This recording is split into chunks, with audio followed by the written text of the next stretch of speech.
कौन है ये लोग और कहां से आए इतनी छोटी सी उम्र में इतनी बड़ी जिम्मेदारी। ओ नो, जिम्मेदारी से याद आया कि मेरे सर पर भी आज एक बहुत बड़ी जिम्मेदारी। इस नाले को पार करना है मुझे। नाले को ऐसे पार करना है, इस नाव से पार करना है, इस बोट से पार करना है। तो फाइनली मैं बोट पर सवार हो गया हूँ और निकल पड़ा हूँ नाला पार करने के लिए। फिर ये देखो नजारा ना, oh my God, danger zone, Neela drum, oh my God, कुछ तो गड़बड़ है। गड़बड़ ये है कि सनी देओल ने अपना हैंड पाइप यहाँ छोड़ के चले गए हैं। Oh my God, Sunny Deol को कोई इत्तला करो कि उनका हैंड पाइप यहाँ रह गया है। और नाला से कुछ लोग इधर से उधर भी पार कर रहे थे जैसा कि मैं।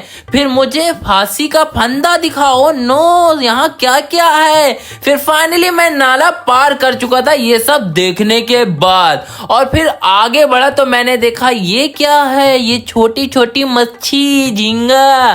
फिर आगे बढ़ा तो मुझे दर्जनों के हिसाब से बिल्लियां दिखी, डू नॉट डिस्टर्ब करके सो रही थी। ऐसा लगता है कि इनका आज ऑफिस का छुट्टी था तो वो मस्त हो। इसमें तो एक शेर का बच्चा भी मुझे दिखा। ओ माय गॉड, ये शेर ही है, ये बिल्ली है, मुझे तो नहीं पता, लेकिन आप लोग कमेंट में जरूर बताओ। और ये लोग ऐसा सो रहे थे कि अगर कोई डिस्टर्ब करेगा तो मुंह पे तमाचा खींच के मारूंगा, उसका मुंह से खून निकल जाएगा। फिर मैं आगे बढ़ा तो मुझे एक नाग देवता दिखे।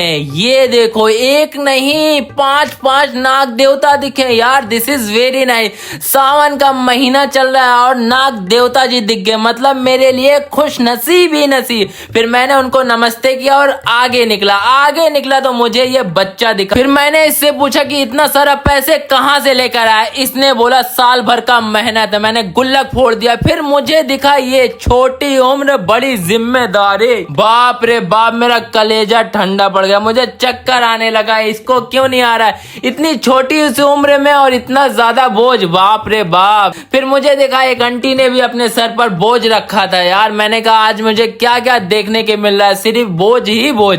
फिर मैंने देखा कि ये तिरंगे में भी बोझ लेकर जा रही थी अपने कपड़े। फिर मुझे दिखा ये जुड़िए, फिर ये उसकी बहन दिखी यार, अरे यार। फिर मुझे दिखा गुलाब का जामुन, कोयले से निकला हुआ गुलाब का जामुन। ये देखो, ये भी हाय बोल रहा था, हाय ब्रो। मैंने भी बोला और निकल पड़ा जिम की तरफ। फिर मैंने देखा कि जस्टिन बीबर विंडो से झांक रहा था जैसे कि जेल में बंद है और मेरा इंतजार कर रहा है। मैं आया हूँ मुलाकात करने। फिर फाइनली पहुंच गया मैं जिम में देखा तो लोग बहुत जोरों शोरों से अपना हिला रहे थे हाथ पैर। फिर मैंने कहा रुको मैं भी कॉफी ले लेता हूँ। फिर मैं भी हिलाता हूँ अपना हाथ पैर। फिर मुझे जस्टिन बीबर ने कुछ दिया, उसने कुछ बिस्किट टाइप का दिया जो उसकी गर्लफ्रेंड ने गिफ्ट किया था। मैंने कहा यार तुम्हारी गर्लफ्रेंड तो बहुत अमीर है। फिर मैंने अपने गरीब फेस से उससे पूछा कि तुम खाओगे। उसने बोला नहीं, मैं अपने गर्लफ्रेंड के हाथ से खा चुका हूँ। फिर मैं पहुंच गया स्कीपिंग कर, जो कि मुझे आज 500 स्कीपिंग कंप्लीट करना था। मेरी फट चुकी थी लेकिन मैंने कहा नहीं, मैं कंप्लीट जरूर करूंगा। Oh my God, finally 500 complete हो गया। फिर मैं पहुंच गया रनिंग करने, कार्डियो। मेरा हालत डाउन हो चुका है गाइस। फिर मैंने देखा एक भाई को, वो फुल जोश के साथ अपने पैरों को घोड़े लगा रहा था। मैंने कहा यार OMG।